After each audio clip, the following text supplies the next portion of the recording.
Howdy, howdy. I know you miss these green, beautiful eyes. I knew it.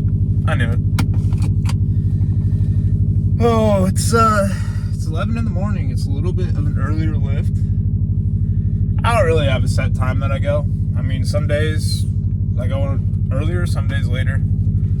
Obviously, when I was in school or like had a job, that's different. But this morning I've been in on a little search for. I had a few questions. Jesus, brain is not on this morning. Regarding like fatigue, overall fatigue, like central nervous system fatigue, and kind of like deload training. I watch a lot of Mike Israetel or like Renaissance periodization. Mike, if you're watching this, coach me. He has some great stuff on there, and just this morning I learned a lot about, well, that you might actually you need to deload, and that can actually help you taking a week to like recover, which actually doesn't necessarily mean you don't have to go to the gym. Let's watch the video. You can, like, a deload week can look like the first part of the week you're doing the same weight, but you decrease your sets and your reps by 50%. And then the latter half of the week, you decrease everything by 50%. So it'll be walking the park workout, So if you're doing squats, say with regularly 300, first part of the week, you'd still do 300 pounds, but you'd decrease your reps and sets by 50%. And then the last, you do legs again that week, it'll be with 150 pounds, but still at half your reps and sets. And so I think after today's leg day, tomorrow's arm day, especially since I'm like on the cut, I'm going to do a deload week, and then I'm going to get right back to it. And I know on the cut, I'm not really looking to get stronger, but I am going to get right back to the same intensity that I always train at. And after this cut, it'll probably be another month or two. Then I'm going to do another deload. Then I'm going to go back into a maintenance phase and slowly basically start bulking back up because I don't want to get fat. But in that phase, throughout the whole bulk, I'm going to be doing deloads every 4 to 8 weeks, and I'm going to be increasing my volume probably by like 2 times. Because with these deloads, I'm going to be able to push myself for those 4 to 8 weeks so much harder. Because in those 4 to 8 weeks, you're literally trying to create fatigue for your whole body, for those muscles. And then in that deload, you're taking the rest. If you don't take that deload, the fatigue just keeps adding up, and pretty soon you're not hitting the weights you want to hit in the gym. Like, you don't feel great. And I'm not saying I don't feel great. I honestly feel pretty good and strong right now, but I'm going to try this out. And I was watching the Mike Israetel video with another science dude. He was saying increasing your volume by 50%. No, increasing your volume by 100%. So doing twice as many sets can increase hypertrophy, so muscle building, over a year's span by 50%. So that means if you would have gained 5 pounds, say, in that whole year, if you would have doubled your volume and been able to handle the fatigue that comes with that, you would have gained another 2.5 pounds of muscle on top of that 5 pounds of muscle, according to these studies. And shit, I'll tell you what, if that ain't enough to make you curious, at least, like, I'm gonna try that out. Sucks I'm on a cut and I can't implement it right away, really, but I'm excited to see what that might do for me. Yeah, there's so much knowledge out there, guys, on the internet, YouTube. It's crazy. I mean, it's diabolical. It's free. Just make sure you're getting it from a good source. And yep. But we're here at the gym, so quite a few people here. I don't know how many sets I'll end up filming, but I'll let you know. You guys know how many sets I do. We're gonna start off with some legs and then do some side delts. See you.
you think anyone will tell us?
Well, you guys might be thinking, what the fuck, Connor? You only did 3 fucking sets of legs, bro.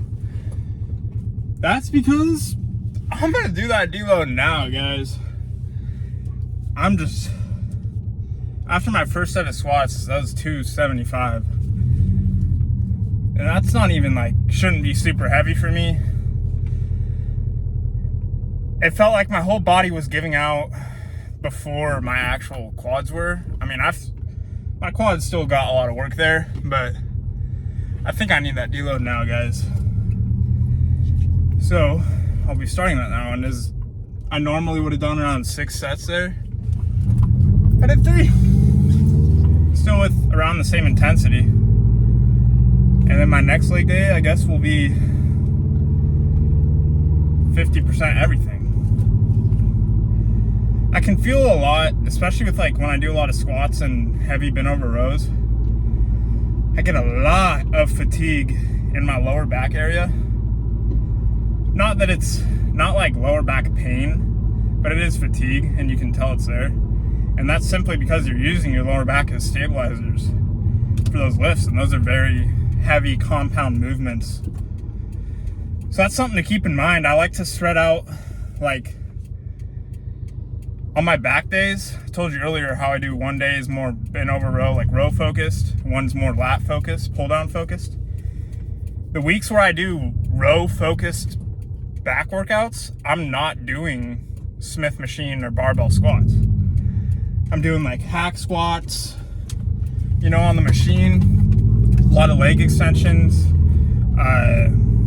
drop sets, still high intensity and heavy weight, but it doesn't fatigue my lower back nearly as much as a squat would. And so that's just something that I've done to minimize that. And like today, I really noticed I had a lot of fatigue on my lower back, and just I felt out of breath, just not good. I just didn't feel good. And that's probably a good goddamn sign that I need to take a deload. I've never taken a deload. And so it's gonna be boring, and it's kind of gonna suck because the gym literally is like my palace. I mean, it's my job right now, basically. So it's gonna suck not going as hard as I want to go, but ultimately that'll propel me forward. So you gotta pick and choose intellectually your battles, not just with emotion and with, like, you know, because you would think just, oh, push through it and go hard. That'll get you the most gains. No. Literal studies and science shows that that's not true, so it's hard not to be stubborn sometimes.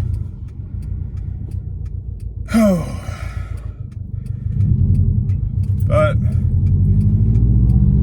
my ECAAs, essential amino acids, came yesterday. So today's my second day of taking them. Obviously I haven't felt anything yet, but something that I will tell you guys if I ever do notice something. Pre-workout I used today was just some Amazon essential basic shit. No stim. I don't use stim. I am an ambassador for raw nutrition, so if you guys want, use code COBRO on raw, and I think it's 25% off on any order. They're pretty good. I use their stim-free as well. Because actually caffeine technically tightens your blood vessels or whatever, your circulation. So if you have caffeine in your pre-workout, you're technically not getting as good as a pump as you could be with stim-free. I do have coffee in the morning, but to be honest, that's just to take a fucking shit. And it's kind of just comfort. Yeah. Don't know if you guys needed to know that, but coffee does make you shit. Alright, pulling up to the crib, gonna fucking load up some Titanfall 2 maybe. You know, get some gains on there. I'll see you guys next week, next day, whatever. You know what the fuck it is.